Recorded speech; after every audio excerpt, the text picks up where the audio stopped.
Guys.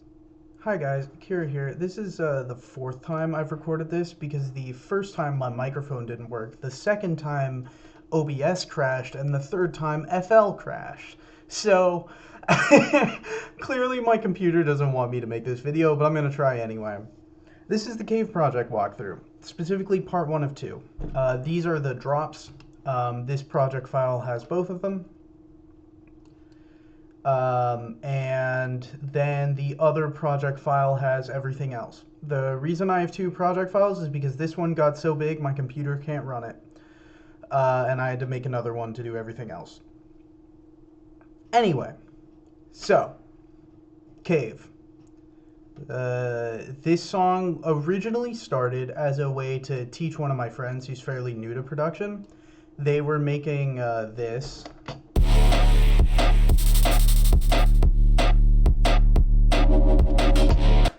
Right, which I like the arrangement and how sparse it is, but the fact that their sub is just one held note the entire time, I was like, you can do like way more with this. And as we were talking, they wanted me to sort of elaborate and give them an example, so I made this loop.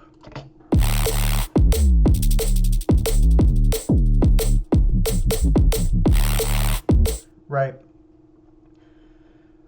There are a lot of things about this that I don't think I would have done in a different situation. I try to keep the interesting parts of their arrangement. So, like, we have a big downbeat on 1.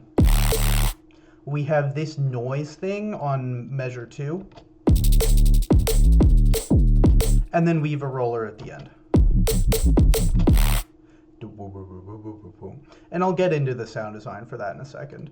But you'll notice if we go back here, big hit on 1, noise on 2, and then finally, right? The other thing about this is I tried to keep this to the most like normal forms of doing things with your sub, and I did it all in Vital on purpose. The reason I did it in Vital is because that's what everyone has and that's what my friend has, and it also limited me a ton to where I had to like play it simple with what I did. So let's just start with the drums. This is a kick that I made with thump 1 and a bad narrator snare getting thrown into an insane amount of compression. So this is what they sound like on their own. Right, and then my kick is a bunch of processing. And then also the snare is a little bit of distortion and compression. Just in general, the processing on these is always going to be like slight EQ, a ton of distortion, maybe some compression. And for my kicks, well, for both of them, often I'll do frequency shifting as well, just to make the tone where I want it to be. The important part, however, is then I compress them into oblivion. So if we turn off the compressor,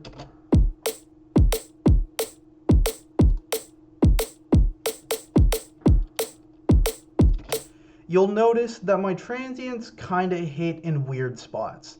My kick is near like the peak, which is where I want it to be. But my snare is way below that, and then when they play together, my snare is a little bit louder, which I don't really like. Because I could boost my snare to be the same volume as my kick, but then when the snare comes right after the kick, it's too loud.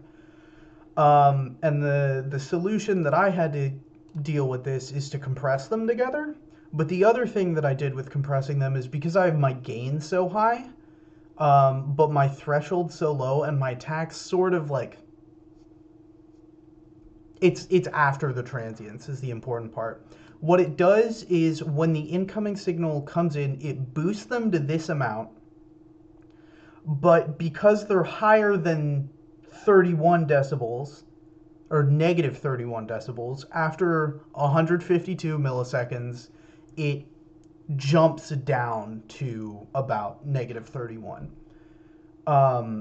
What this does is it means my transients are where I want them to be, and then afterward the volume gets clamped down so I don't get like a really loud like tail. Here's what it is if I have the really loud tail. It's kind of messy with the kick especially, but it's just it would get super messy once I start mixing it. So I have my attack around here, so that this clamps down after the transient, and then you get right. Simple enough. For the basses, the arrangement was just sort of what could I make work with these sounds, and so this is what I came up with. I tried to keep it faithful to theirs while still like doing more interesting things with it. We have a typical like noise bass. It's this guy.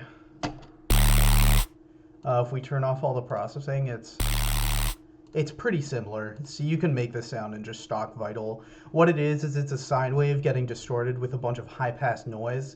So there's this like little bit of flavoring with the noise, and it's this peak in the filter here. And you just get that by moving this. And then I just distort it way too much, and then I compress it. So without these two, it's... And then... And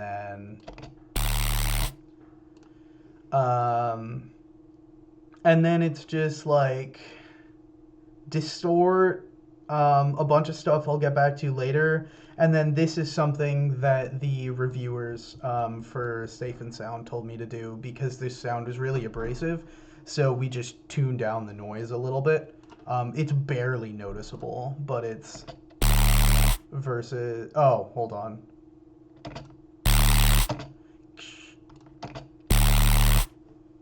Barely noticeable, but it is there, and I think I did more of it later. I'm not sure. Well, as I said, everything else I'll get back to later because it's for the second half of the drop. And then there is this. I think it's literally just like a sine wave with unison. Sine wave with unison. Yep. This FM from Oscillator 2 was when I was trying things to make it like a little less just sine wave with unison, but then I eventually just decided this is best for what I'm going for. Same set of effects, compression, distortion. That's what it sounds like without them. Here's your compression. Here's your distortion. It just makes it a little bit beefier. Oh, hold on. Never mind. Here's it without compression, distortion, or anything. Right, there you go. There's your sine wave. Then compression.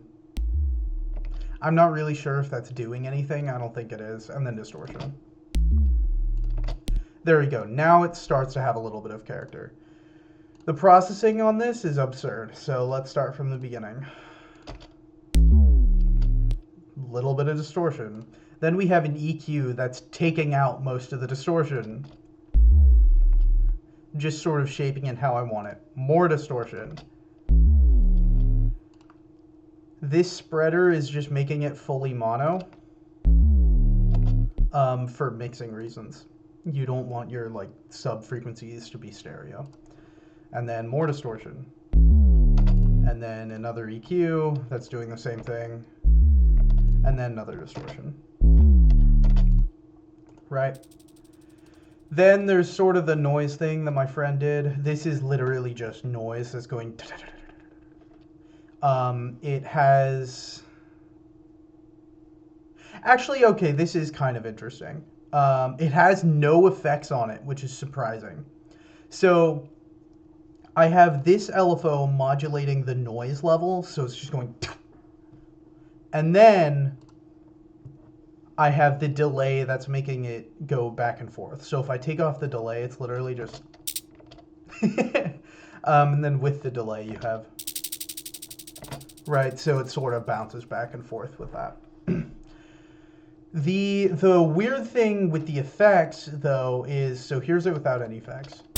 You'll notice there's a sub there. And the reason that there's a sub is so that when I hard clip it, the noise gets distorted with the sub. Which just kind of makes it a little crunchier. It makes it not sound like pure noise, which I wanted. And then we just high pass it to heck so that we don't actually get any of the sub, and then you have the delay.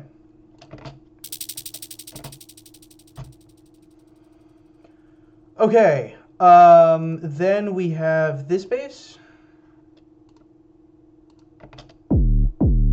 which is just a sine wave with a pitch envelope. Oh, it's a slightly squared sine wave. It's slightly like distorted already. And then we just distort it more, and we put a low pass on it afterward. That sounds like basically the same. Little more compression so that its volume is where I want it to be. It just makes it a little louder. There's nothing else I'm doing in here. And then we have a spreader to make it fully mono. And it was mono before, but I just wanted to make sure that it was mono, I guess. Then we finally have this roller. This roller is kind of interesting. There's more going on with this. So here's it without any effects. That's straight coming out of the vital. Sounds like this. Right, and what this is it's two sine waves. One is our sub layer that is like loud and you can hear it all the time. The other is an octave up but a little bit quieter so you don't really hear it. And that alone sounds like this. Right? It sounds kind of strange. Once you FM the lower one by the higher one, you get the kind of the sort of like overtone ringing. And that's what I wanted. Then distortion, compression as usual. And then because of those, you heard all those artifacts, I threw this low pass on there just to make sure. It also emphasizes the part that I wanted. Distort, compress, EQ, distort. I'm not really going to get into what all that distortion, EQ, and compression is because it's just the usual. Later, like weeks later, I decided to add this on top. It's just some hi-hats that I think I made these hi-hats. Let me check.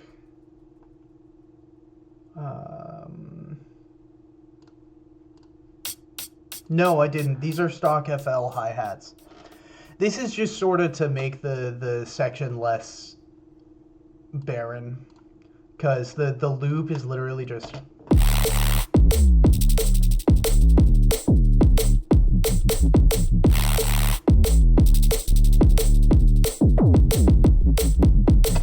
And that on its own is like super boring, so I have to add all this like background stuff that we're going to get back to, and these hi-hats to keep it a little more interesting.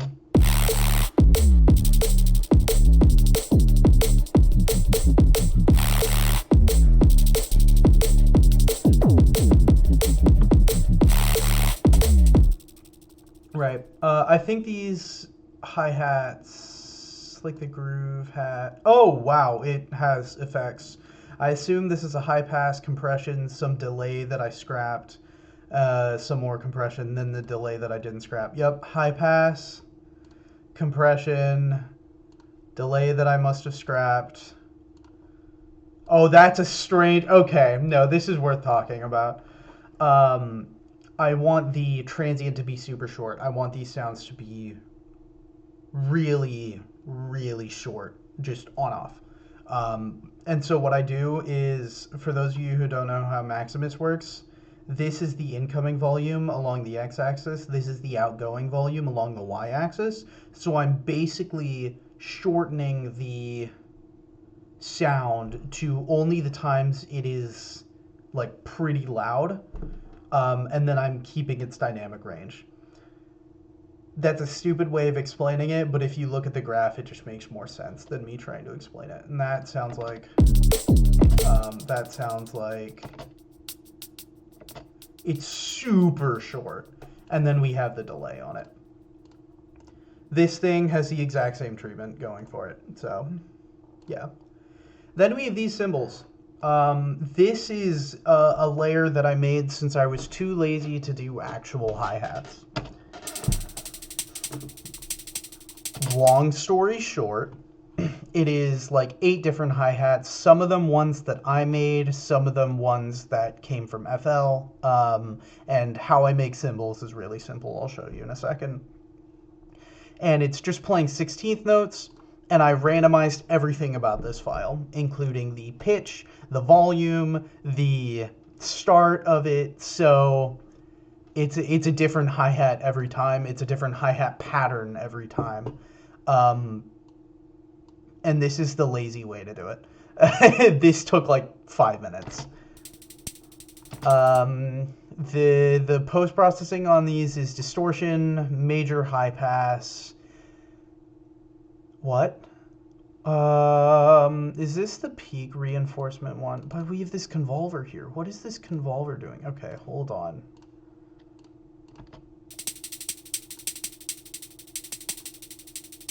Is this spring reverb? No. Oh, okay. This is superfluous, is what it is.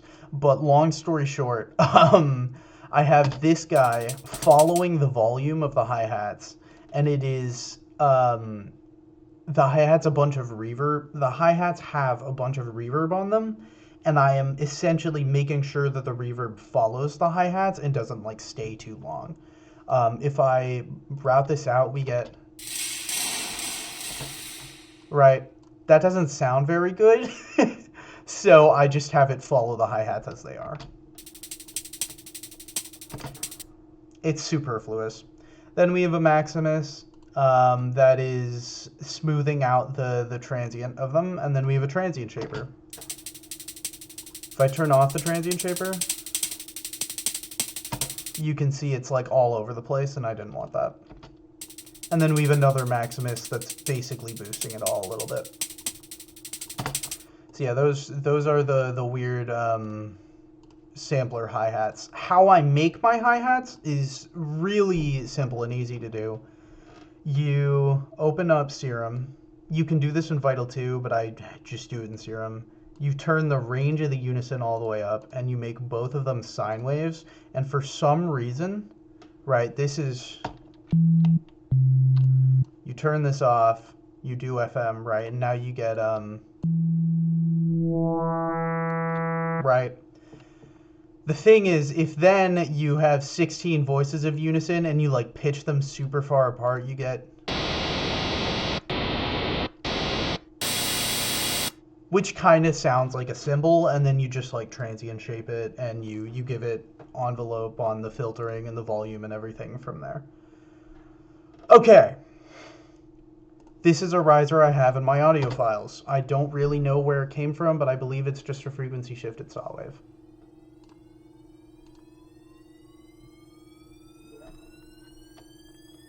Beautiful. We also have this, which is a Harmer jam sent into a granulizer and stretched out into oblivion using that. Really quiet.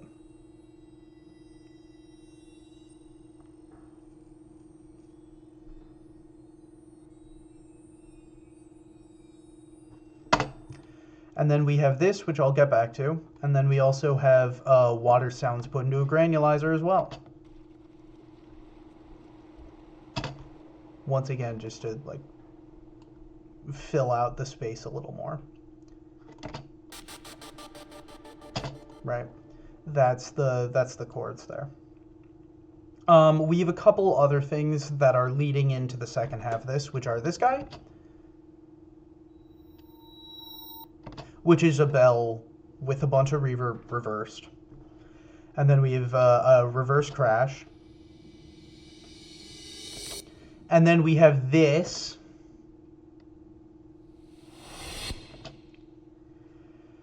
which is a sound from the second half of the drop, so we're going to get back to that. Finally, we also have this bell. Well, this isn't part of that. Actually, I'll go over this after I go through all of this stuff. Let's start with these hi-hats. That's literally it. The reason I did that was, in fact, the reason I made this entire second half of the drop was because my friend did this and I thought it was cool. They added that hi-hat in the second half and I was like, you know what? I want to do that. I like that effect. So I did. Then I also added a bunch of other stuff.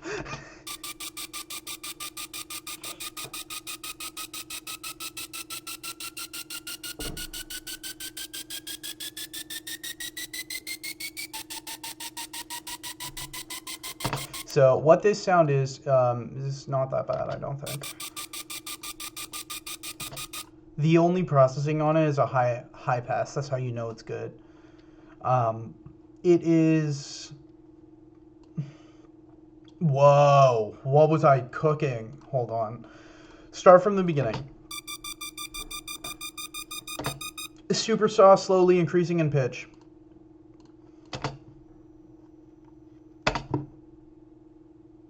Oh! We're gonna... Okay, this is really quiet, but this is FMing the super saw. So it sounds like this. Really slight effect. Then we have another super saw tuned a fourth down. So if this was playing G, well, if this was playing C, this would be playing G, just an octave below. And this is slightly FMing this, which is slightly FMing this. And that's where the noise comes from because I have the unison super high.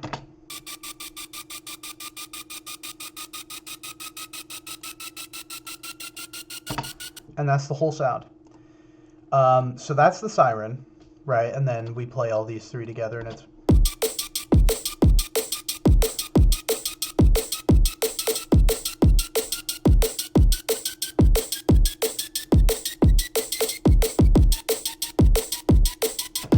Right? You can also play with this, right? So on and so forth. Okay, and then we have this, which is sort of the meat of the section. This is the section of this section. We are going to start here with serum number 2. And serum number 2 sounds like this.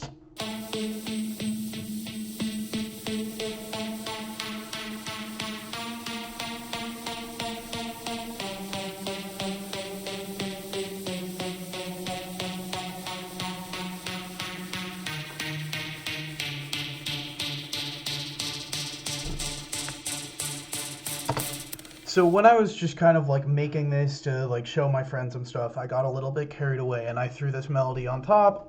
It was just something I'd heard in my head for a long time, but I never really like thought anything of it. I was just kind of like, you know, I can put that melody on there.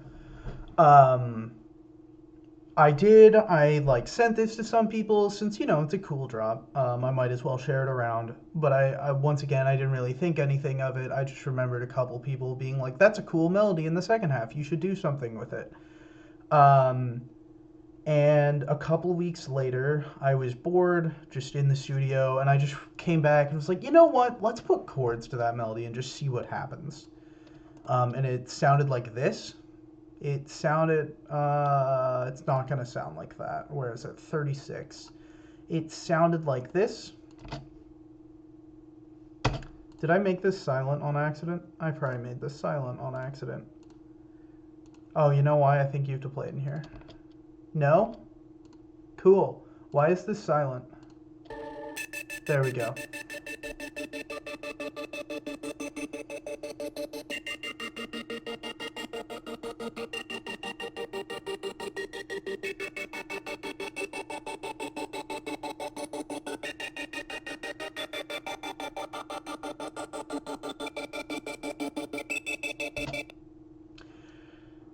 And I remembered I put those chords down and I was like, wait a second.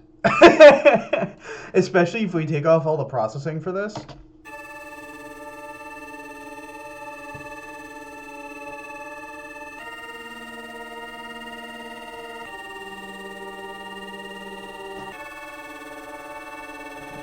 It was specifically this D major 7 transition here where I was like, hold on. And I'll get into more behind the theory of this in the other part.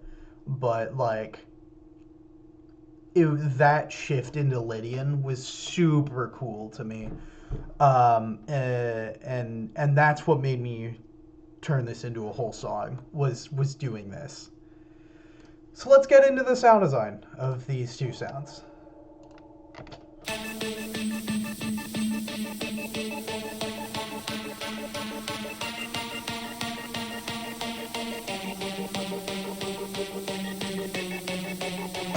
Let's start here because this sound is more standard. Let's turn off all the post-processing. This is, I believe, a preset from Ambush, actually, with just a bunch of other stuff going on. Okay, let's take off all the effects. It's a super saw with a low pass. And then a bandpass filter, which is what gives it the sort of talky quality it has. It's also what I'm modulating with the automation clip right there.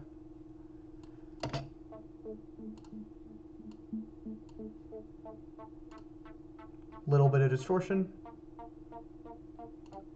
Little bit of chorus. And then a compressor. So that's what's coming out of the serum. It's really like, it sounds like a supersaw, right? So, the hyper chorus is off. I need to remember that. Distortion. Then a bit crusher just to add a little bit of interesting quality to it. Spectral compressor. I'm not really sure what this is doing. Let me look at this for a second here. I guess I'm here to turn it down. Let's see.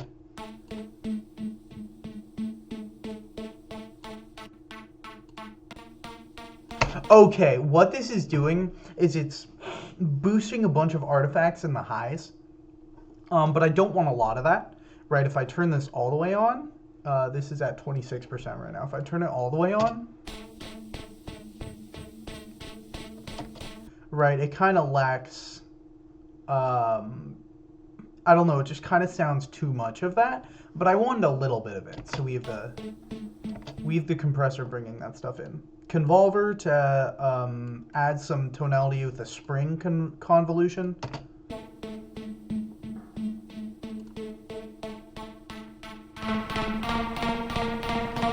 I just turned it up for effect, right? But this is what it's adding if I have it like fully mixed in and everything. Right. Adds a ton of lows, but it also is like a really quick rebound, which was kind of a neat touch. More distortion. More compression. This is boosting the entire sound slightly. More compression. An EQ to take out everything I don't want and boost the highs a tiny bit.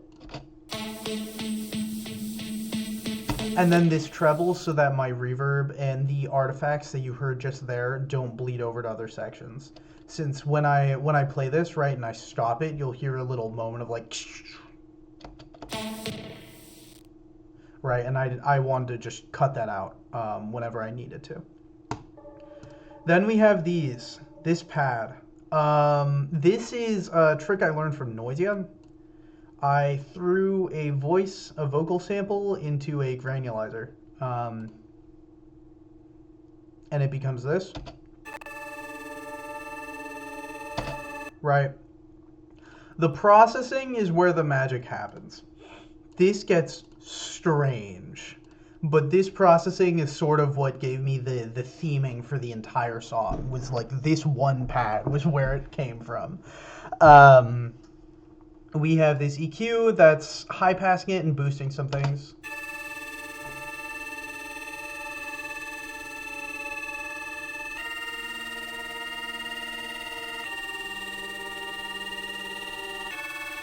I love this pad. and then we just drench it in reverb. I specifically love the 80s space verb preset for basically any pad that I just want to cover in just a wash of reverb.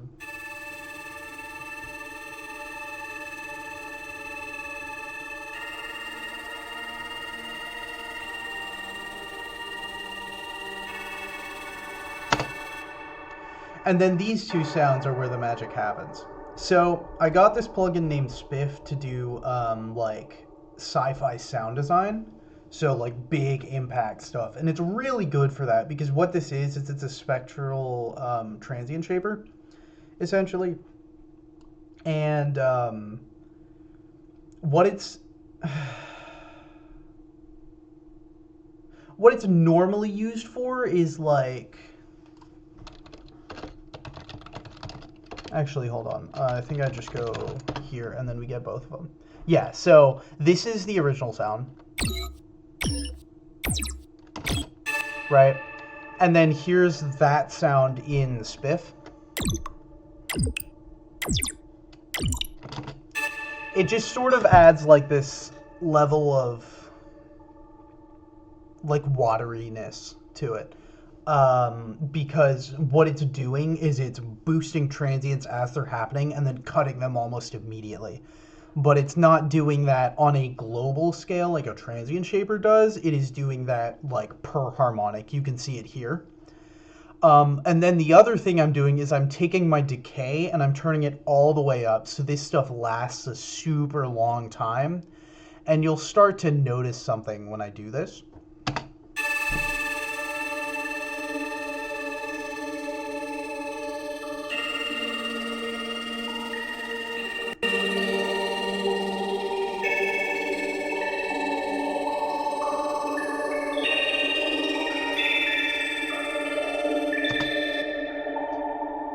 Do you hear the like water droplet kind of thing in there? That is where the idea of this being like a watery cave came from. Was this pad, those two effects, and it sort of decided the entire song for me. What that watery effect is actually coming from is the fact that my decay is turned all the way up. If I only have one of these and I turn the decay all the way down, we get...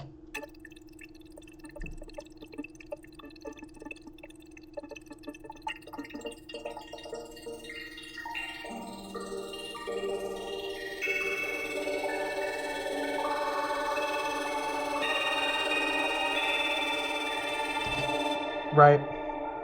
That's what decided the song. Then we have a limiter just to make sure it doesn't get too loud because Spiff is kind of unpredictable. And, right, you see the problem here? Then heavy distortion, actually, to...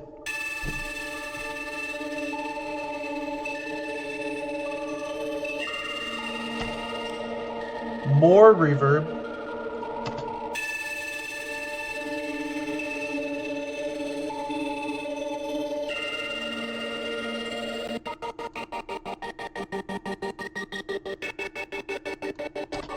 Gross beat to do that thing.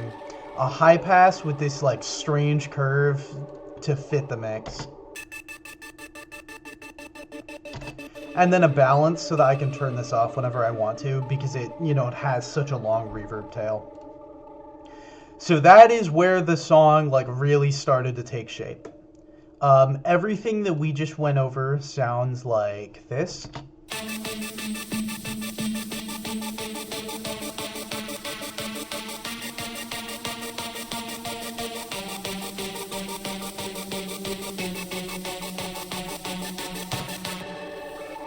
I mixed this pad so low that you barely even hear it. That's really funny for how much I love that pad. But you get to hear variations of it throughout the entire song, so it's okay. But like that was inspiring to me. Making that, hearing that, and being like, I made that and I know what to do with it was huge. Actually, hold on, there's this as well.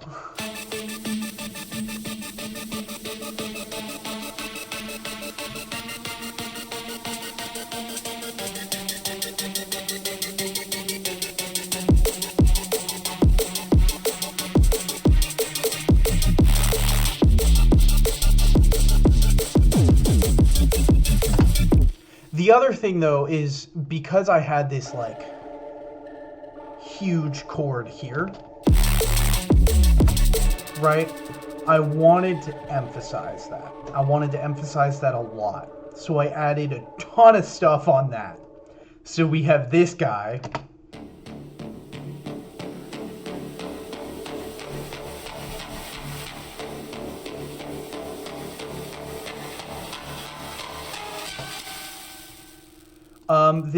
This I think is the ambush preset that I was thinking of earlier. Yeah. What this is it's a super saw getting FM by another saw with basically the same kind of thing going on as before with this low pass. It doesn't have the band pass, but it does have a distortion. And the processing on this is kind of extreme. So here it is without the processing.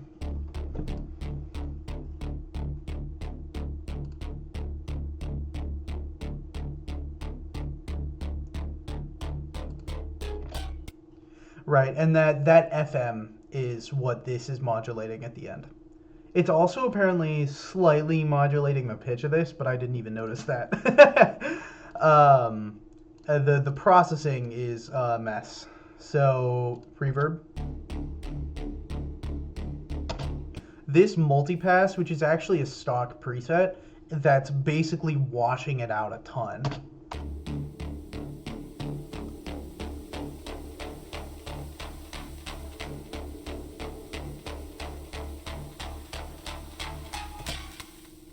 But because I have it mixed like slightly down, you don't hear as much. Another reverb. More compression.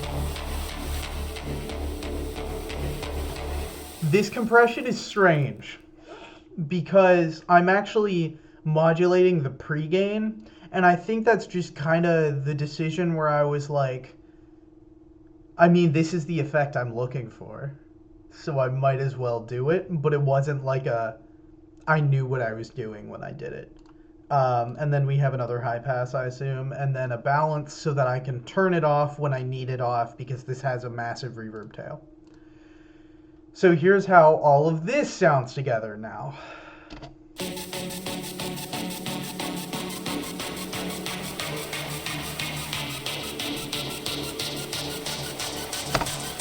There's also a male choir voice.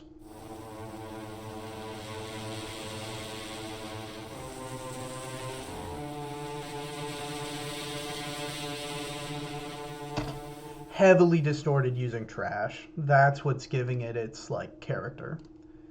Oh, that's weird. This is something I'll come back to in a second. Or at least a concept I will. I'm not going to come back to this EQ shape, but basically I EQ'd out the formants. I'll get back to what that means in a bit. Right, so then all of this together is... Oh my god, it's so much.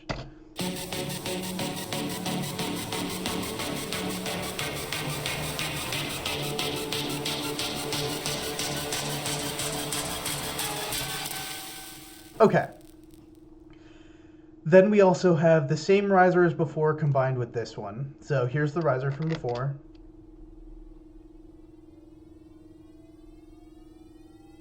And here's this one.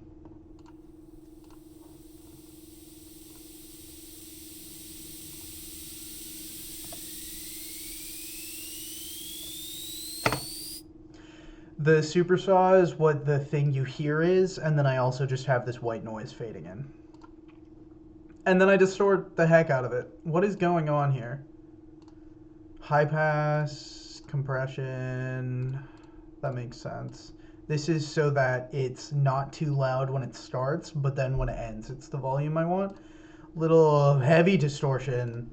Another Maximus. I assume this is limiting it?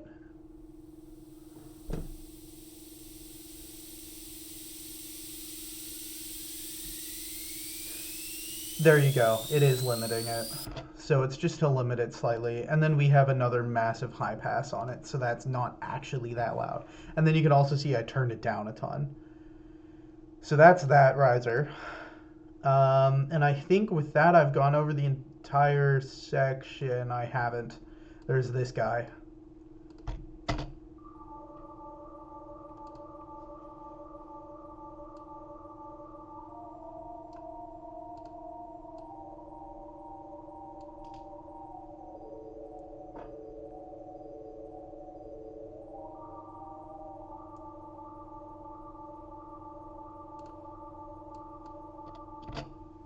It's just it's just a bell I made in Citrus, I think. Let me check. This sounds like a bell I'd make in Citrus. Yeah, I made it in Citrus. It's really just like a trial and error. So this looks terrifying, but just imagine me turning knobs, having no idea what I'm doing for about an hour straight. And then drown it in reverb, high pass it, and so high pass it so it doesn't interfere with my sub, low pass it so that all the noise and treble in the highs doesn't go through. So you can see these harmonics up there, I didn't want them.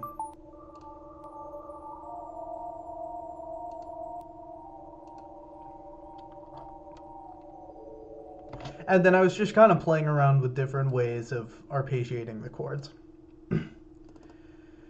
So now I've gone over the entire drop. It sounds like this.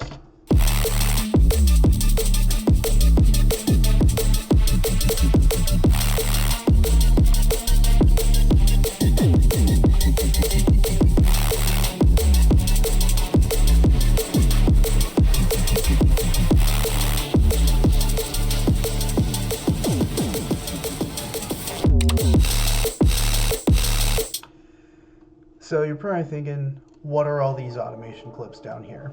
And this is just basically to wash out those last couple measures as much as possible. So we have reverb on the master, high pass on the master.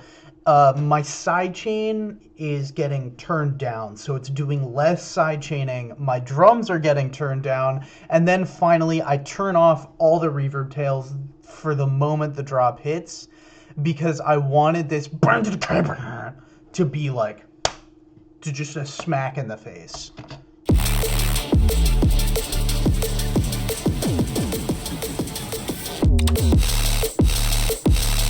Right. Everything turns off right here. Okay. This bass I'm going to come back to because it shows up in this half the drop. I turn off the delay for the hi-hats from earlier. More turning off reverb, more turning off reverb. This one is strange. This is a weird choice. So you know how I said the first bass had that soothe on it to sort of tone down the highs a tiny bit? I turn it off. I also turn on a lot of effects for this. I turn on a spreader to make it as wide as possible, and I think I turn on a distortion. I might be wrong with that.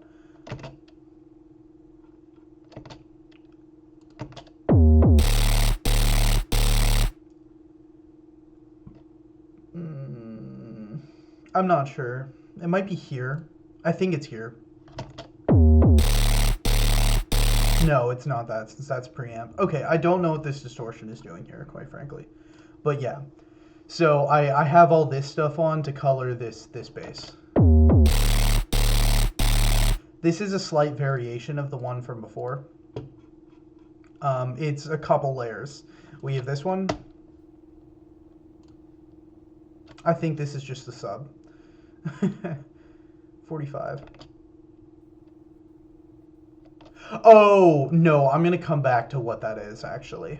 And then we have this guy. This is basically the same bass from before with some slight, like, I turn down the highs in the compressor a bunch. I distort it more. It's just slight changes.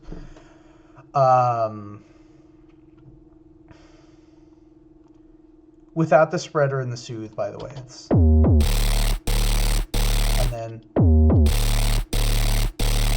just a little wider. Since I wanted this to be like a big moment, I did that. It is layered with a couple things. Which one of them is this harmor.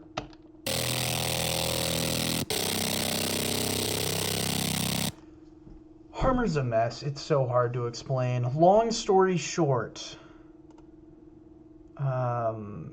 Copy value, reset. I'm using noise. I'll turn off the unison. I'll turn off the phaser. So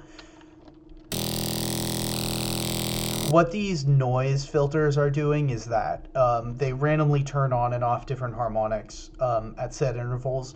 I'm not really sure why I did that. It's just kind of a cool effect. Then I have 9 voices of unison. Then I have a phaser that takes out a bunch of stuff, so it's all like weird. And then I have this prism just to kind of spice it up a little more. I'm not going to explain this type of sound design because it takes forever. The post-processing on this bass is insert 56. Confusing. It's a lot is what it is. Yeah, so this is the sound. Here's it without anything. I wish it were loud enough. I can make it loud enough. So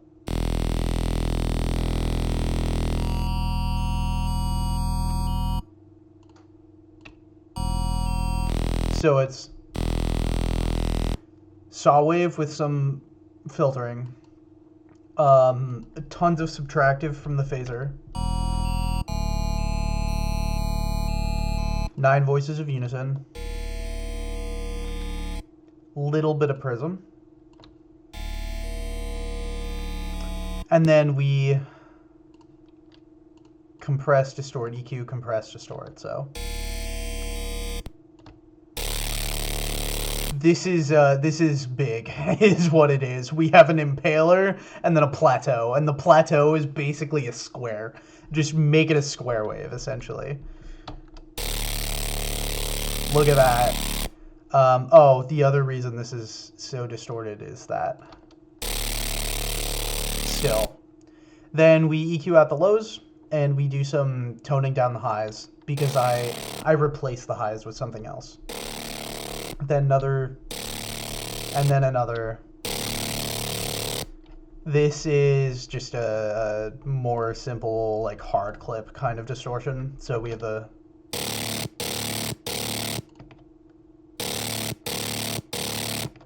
Okay, now we get into a very fun part of this sound.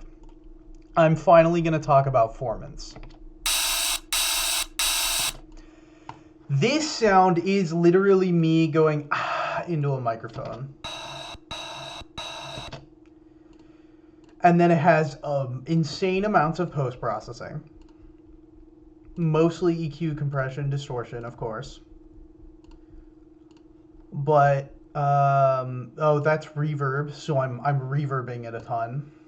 Oh no, what did I just do? Okay, cool. More compression, a soothe,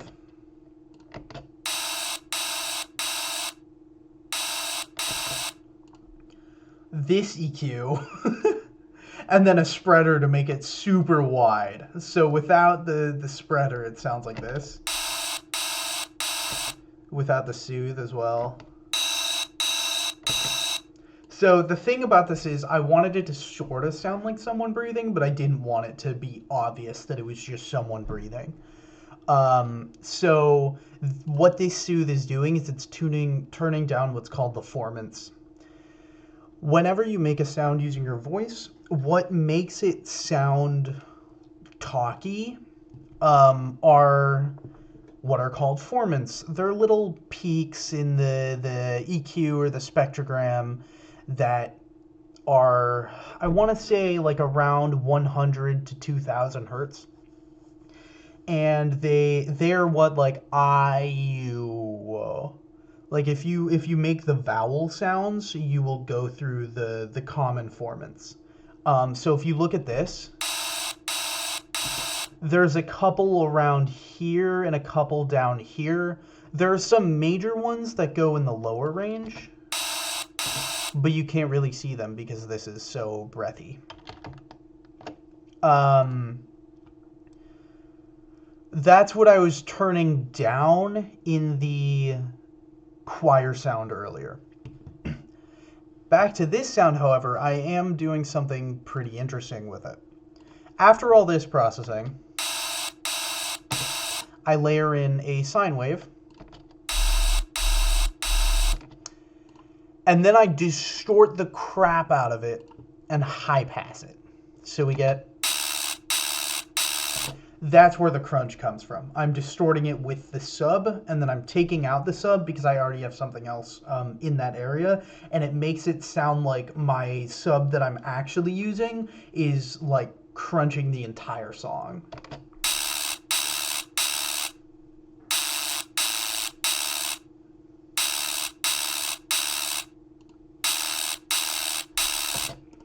Okay, so that's this part.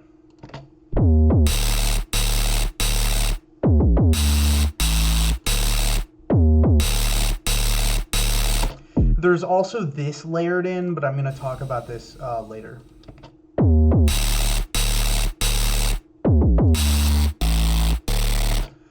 You can't even hear it yet.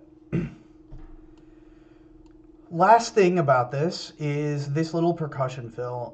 This was kind of an accident.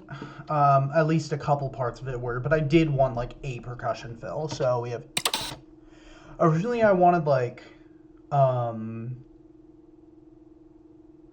what was it? No, it was, I forget what it was, but I wanted something else here, and I eventually settled for this because it works anyway. What this is it's a bunch of just like random percussion samples I have thrown into Spiff, and then this one just has tons of reverb,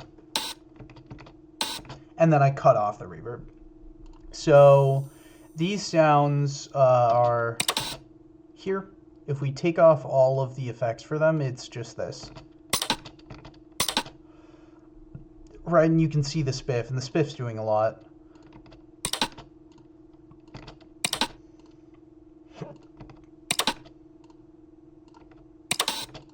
I'm not going to get into like huge details on it because it's just not important. Another thing worth noting about this arrangement, I take out the closed hat that I have that's going whenever this section is hitting, because once again, I just want it to be like a slam in the face. Here's those hi-hats from earlier, by the way. This, however, is strange. This happens on the downbeat and not a little bit delayed like last time, actually due to a mistake. When I copied this over, I misaligned it, and I played it, and I heard this and was like, that wasn't what I wanted it to be, because it was supposed to be here.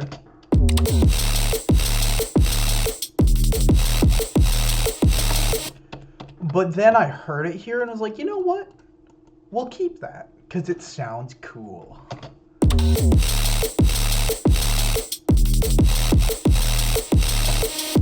This is where things start to get interesting. This sound is an export of the lead in the section after it with some reverb reversed, of course. This also has a soothe on it, so that it doesn't sound exactly like the lead, right? Here's it without that. That's like super tonal, and I wanted this to sort of feel like a ghost of the lead that comes after it. And then the other stuff.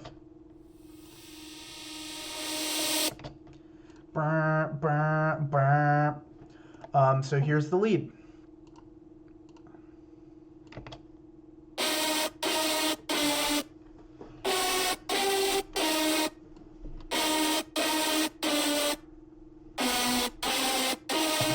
So it's worth noting with this drop, over the entire course of the drop, I'm basically just upping the ante every 8 measures.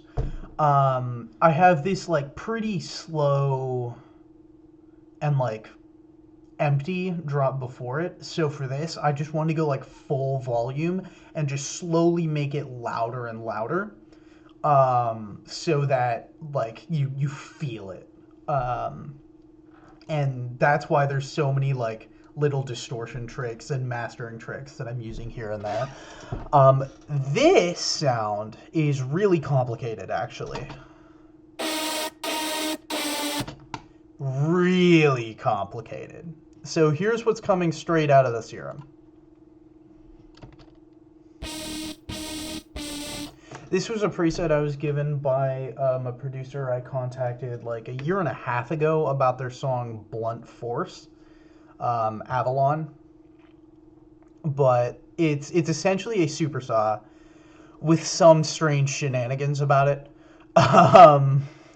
If we turn off oscillator B, the filters, if we turn off all, I'm going to forget that actually, so we're going to come back to that. But if we turn off like oscillator B and the filter, we get... So it's a super low saw wave. Then it gets FM'd.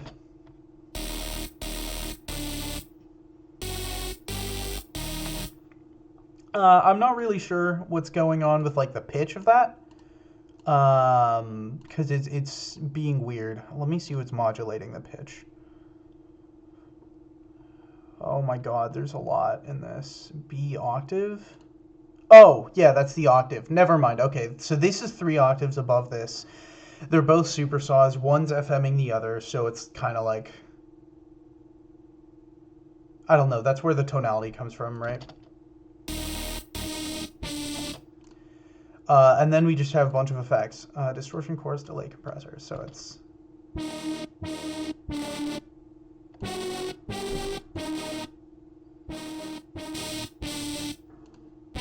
Let me see what this is doing. What are you doing? Okay, so this is modulating the delay. This is changing the octave. This is changing the filter position. Okay, it's not a big deal. Right, so that's how that sounds coming out of the serum. And then things occur. We have this EQ that's high passing it, but turning down the treble, like the super high highs. Then we're distorting it a pretty decent amount. We have the positive distortion, which is pretty cool. The soothe is off. So it's... So this is how it sounds without the trash. This is how it sounds with.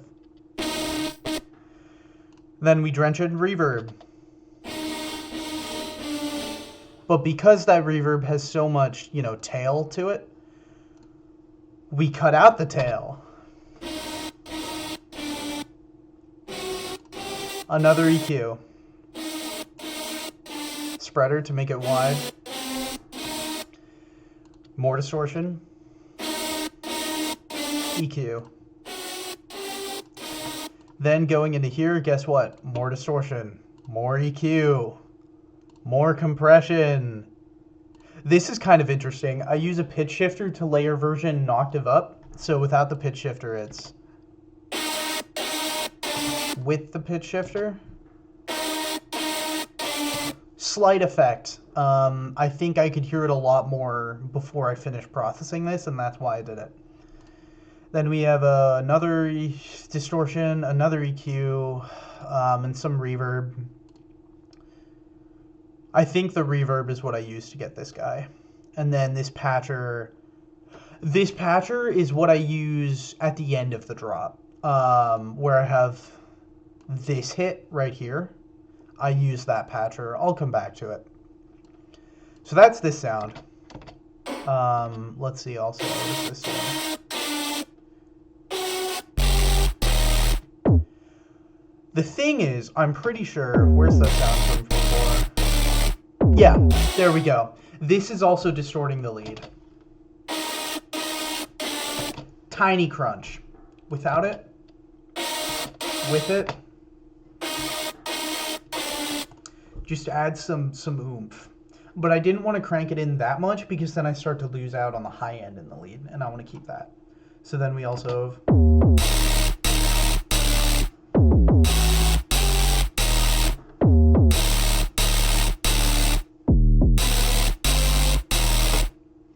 Okay, the rest of this is all the same as before. This half of the drop, or this quarter of it, gets strange. I add a couple things here.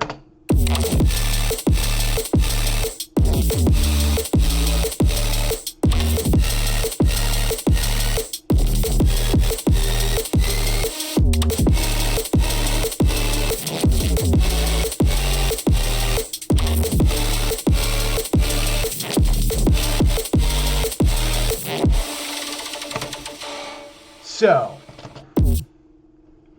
let's start with this reese. It's really complicated, actually. This is probably the most involved sound in the entire song, if you couldn't tell. So without any effects, it is just a typical like whim kind of sound. Let's take off all of these effects now. We have 2 sine waves and some noise going into lane 1, as well as 2 saw waves getting high pass, getting sent into lane 2. So here's everything that's going into lane 1. Just like sub layer. Then I distort it. I have a little phaser on there to add some movement. I have a high pass. No, I have a band pass. So this is, yeah. It's doing that. This is everything going into lane 2.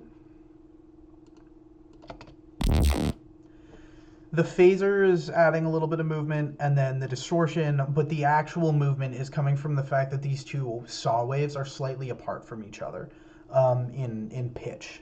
So they do what's called phase cancellation. I'm not going to get into that, but that's how reese basses are made.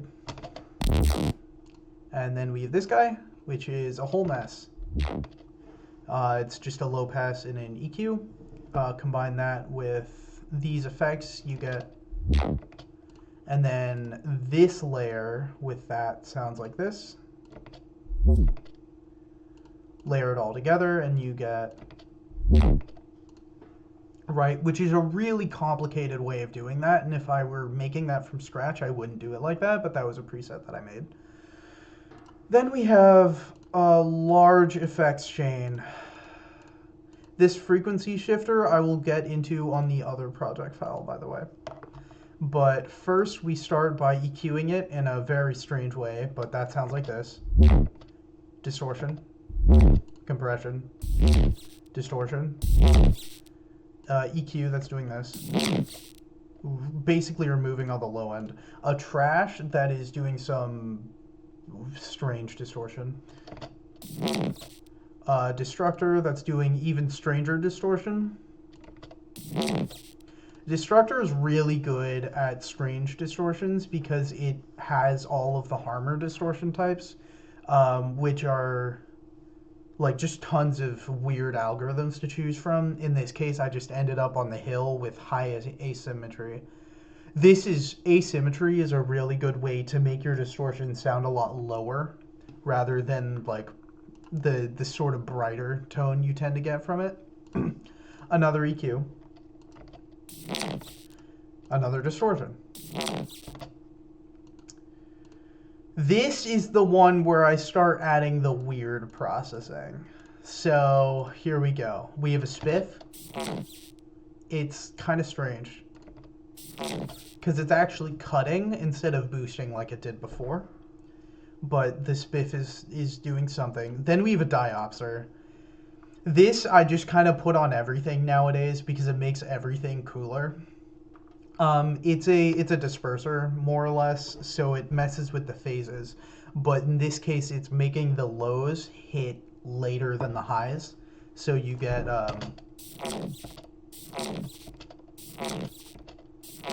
just a little extra flavor. This reverb I don't think is doing anything right now. OTT, wave shaper, EQ, balance. What is this balance doing, actually? Oh, it's adding just a little more of the like movement that I want in there. Distortion, compression, EQ, and finally this balance so that those artifacts at the end don't carry over. Okay. Next thing I want to talk about before I get to the real meat of this section is the fact that I've added this guy, which you can't even hear because I have done that. So it's this.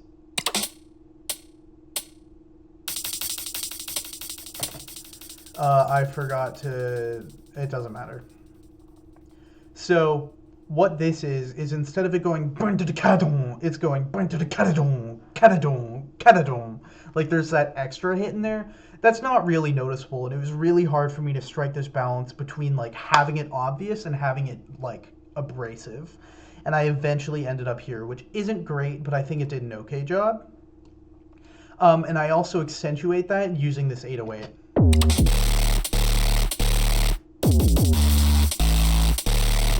Right, so you get the... Right. It's sort of like breathing for air, is kind of how it feels. And then there's finally this guy, which I need to turn this on.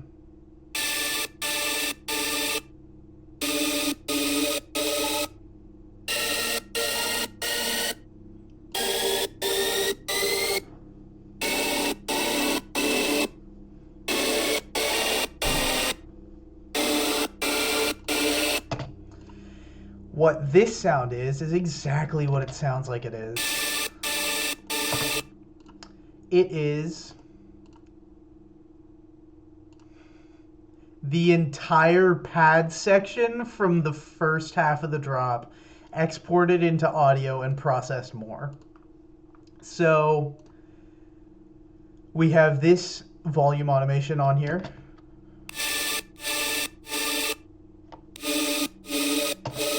Then we high pass it so that we don't get all the unneeded sub. We distort it a ton, and then we high pass it again. So without that stuff, it's...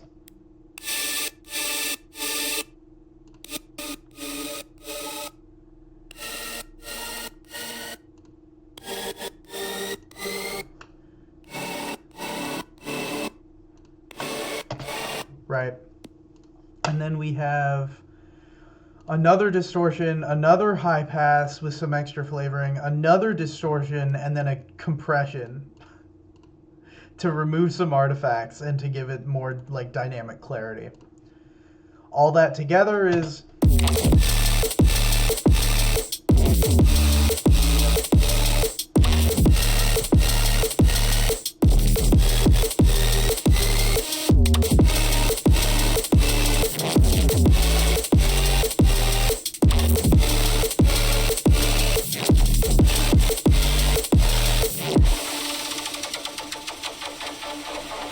This also has a reese here that after I exported these 8 measures, I got rid of the reese so that I could save on CPU space.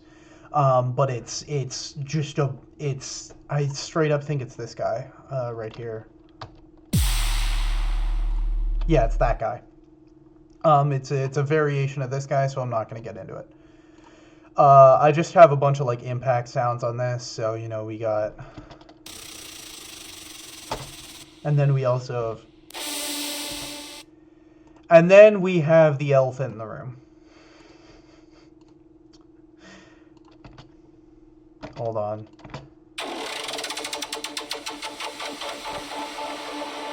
So you know how I said the lead had this patter that I was going to come back to?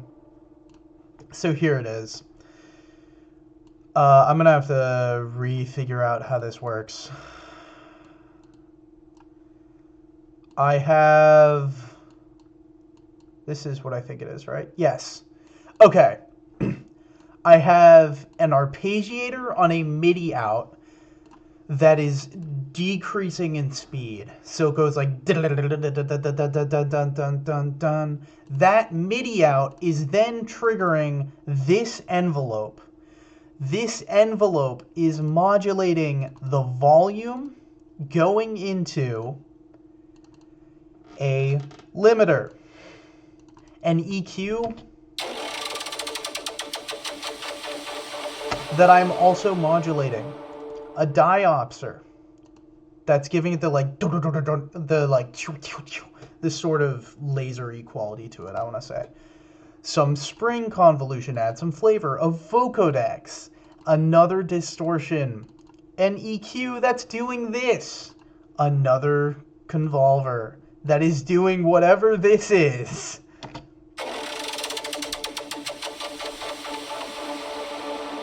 This is what's adding the noise part of it, that convolver. Everything I'm modulating is a lot, quite frankly. I don't even know what faceplant 4 macro 1 is. Genuinely, what is going on here? Is my lead playing a chord? My lead is playing a chord. I have the MIDI out that has the arpeggiator here. You can see it there. Once again, that's kind of the lazy way of doing it. And then I have a faceplant 4 macro, which makes no sense because I don't even think I have a faceplant 4 on here. Like real talk. I don't see a faceplant 4. I see a faceplant and I see a faceplant 2, but I don't see a faceplant 4. So I don't even know what that is. But yeah, that's the first drop. Cool. And then we have the second drop. The second half of this is a copy paste from the first drop, and a lot of this is the same, so this is going to go real quick. This was really hard for me to come up with because, you know, I had such like this high energy first drop with this sort of strange beginning. And by this point, the song was sort of taking shape where I was like, I have to match the energy of the first drop without it being too similar. And I started asking people, like, do you guys have any ideas? And like the fourth person I asked sent me Transit by Mephius and Imanu. And I forget exactly how that one goes, but it was that, and then so okay, that's what got this part. And then someone sent me Snowfall by the Clamps, and I already kind of wanted to do something like Lapse by Sleepnet. And those are very similar songs in their drop structure. And so I heard Snowfall do something like this, and I was like, I really like that. I'm going to do it myself. Which is just that kind of like pluck bass, just doing like an ostinato. So eventually I listened to all this stuff, and it just kind of was like, I know what the flow is, and it's...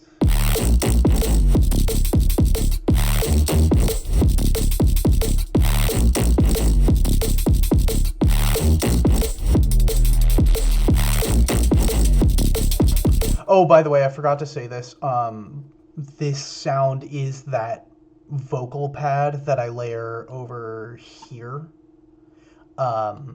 Just export it out. And it's playing, instead of playing the full melody, it's playing D major 7 and then E flat major 7. Anyway, so I have a bunch of like dampening stuff while I repeat this ostinato a bunch to fade into the drop.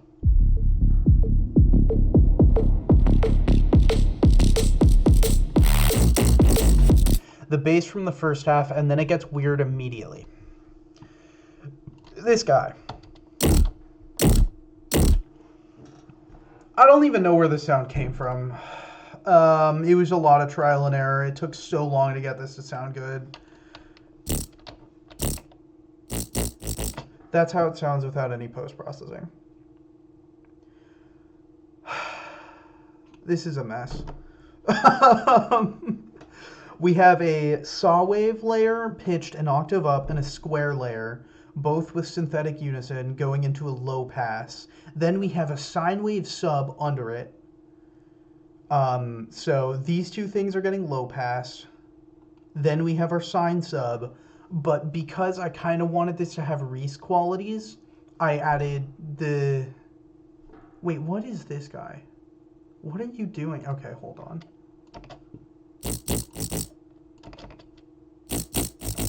Okay, so that's without the sub. Then we have the... And then we have... That's apparently just a tone 2 octaves up. Then we have a little bit of noise, and then we distort it into oblivion.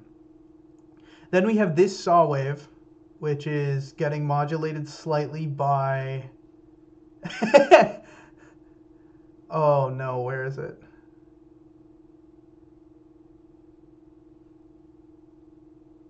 This saw wave is getting modulated by something, and it doesn't want to tell me what it is. So I just have to sort of assume... Oh, this is modulating the saw wave. Okay. This is frequency modulation, more or less. And then this saw wave has a bunch of stuff going on. So the saw wave sounds like this. It's inaudible. Why is it inaudible?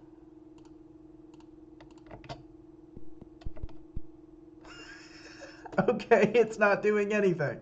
And then we have a separate sublayer, which is a sine wave and noise getting distorted together, and then low pass. Hold on. There you go. I'm not really sure why it sounds like that either.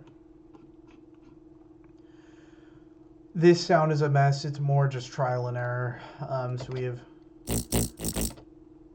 And then... What is this guy doing?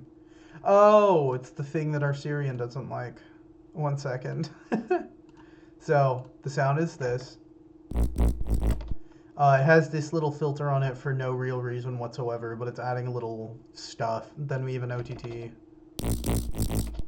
And then we have a multipass that is putting some chorus on the lows to make them have more movement, distorting the mids slightly, and then putting reverb on the highs using a convolver. And then, because our Syrian told me that that messes up the stereo, which it does, but I never really noticed and I didn't care.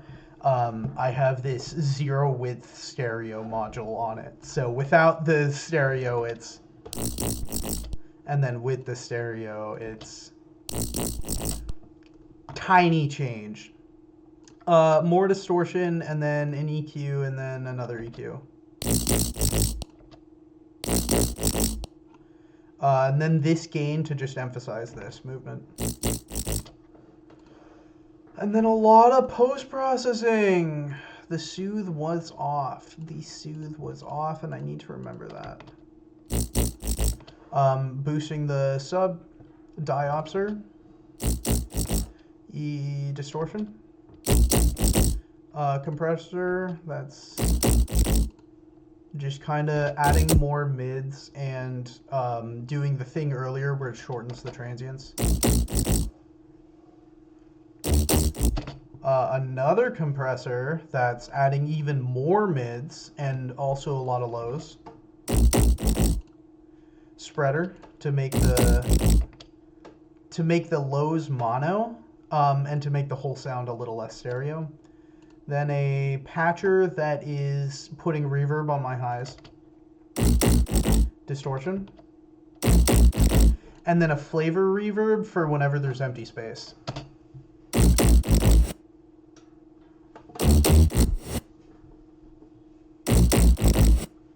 Cool. And then there's this little pluck sound, which I use all the time nowadays because I made it and it's cool and it sounds awesome. So the sound is this guy. Do do do do do do.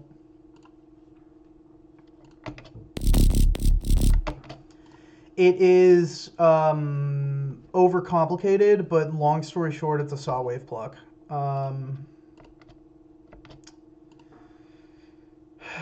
It's being slightly modulated by this triangle. Yeah, it's overcomplicated. Just pretend it's a saw wave pluck with a little bit of noise, because that's basically what it is. In fact, 1 second. If I go here...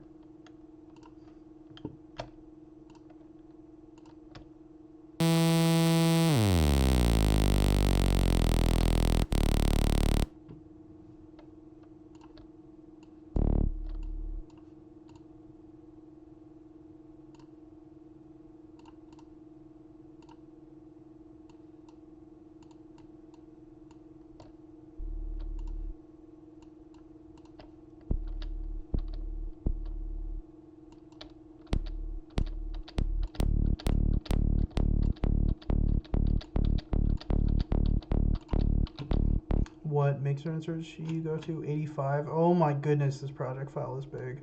I've never had that many okay, I've never had that many mixer inserts before.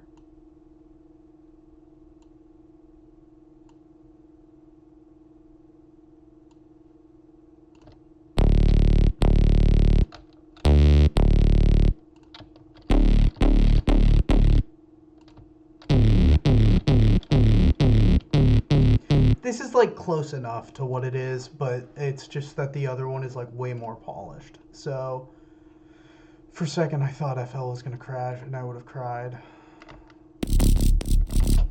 Yeah, it's a really overcomplicated saw wave plug with a bunch of distortion, compression, whatever. The thing that makes this interesting is the fact that I go, right. That is just a bunch of hi-hats that I just kind of arranged. It's mostly like stock FL and some cymatics. Then you just get, right. Then there's just a bunch of little things that I throw throughout this drop that make it more interesting, like this guy. More of this guy, which is a reverse kick, by the way. But aside from that, the drop is like the exact same as the first one. I didn't even change the snare, like the drum pattern for the wash.